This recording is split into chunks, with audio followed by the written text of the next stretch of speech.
La presidente della Georgia, Salome Zurabishvili, non promulgherà la legge sugli agenti stranieri.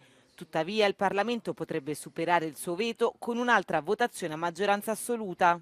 Donc cette loi va passer, le veto va être surpassé, ou elle va être modifiée de façon marginale et sans intérêt. Donc l'important aujourd'hui, c'est d'aller vers les élections. Da oltre un mese sono in corso manifestazioni contro la legge russa che prende di mira l'opposizione, le ONG e i media. La Presidente ha condannato la repressione violenta delle proteste. Qui ne sont pas le fait de la police, qui se comporte comme n'importe quelle police, dans n'importe quelle...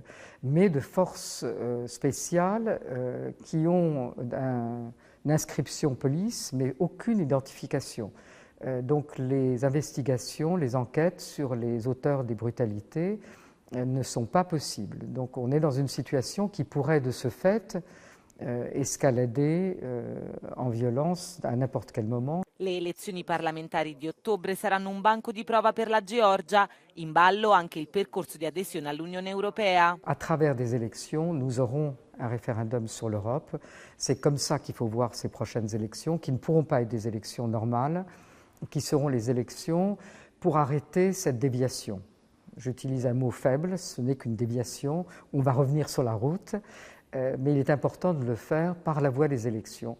Et surtout, il faut que l'Union européenne dise très clairement qu'elle tiendra compte du choix de la Géorgie, c'est-à-dire qu'elle ne va pas sanctionner le pays, je distingue les sanctions individuelles et le pays, mais que le pays ne sera pas sanctionné tant que sa réponse ne sera pas connue dans les urnes. Per la presidente Zurabishvili in Georgia non c'è alcuna tentazione russa, ma solo manovre russe da parte di alcuni leader. Ce dont je peux me porter garante, c'est que dans ce pays qui a connu au moins 3 guerres et des dizaines d'années d'occupation par les différentes Russies, pour ne pas dire siècles, qui a 20% de son territoire occupé, sur lequel il n'y a pas de jour qui se passe sans qu'il y ait des otages pris, où la langue géorgienne est pratiquement interdite, où les droits de l'homme, y compris des populations non géorgiennes, sont violés tous les jours.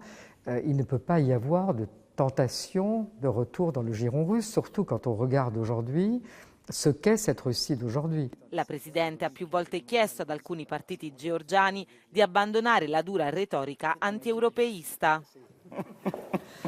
Merci infiniment.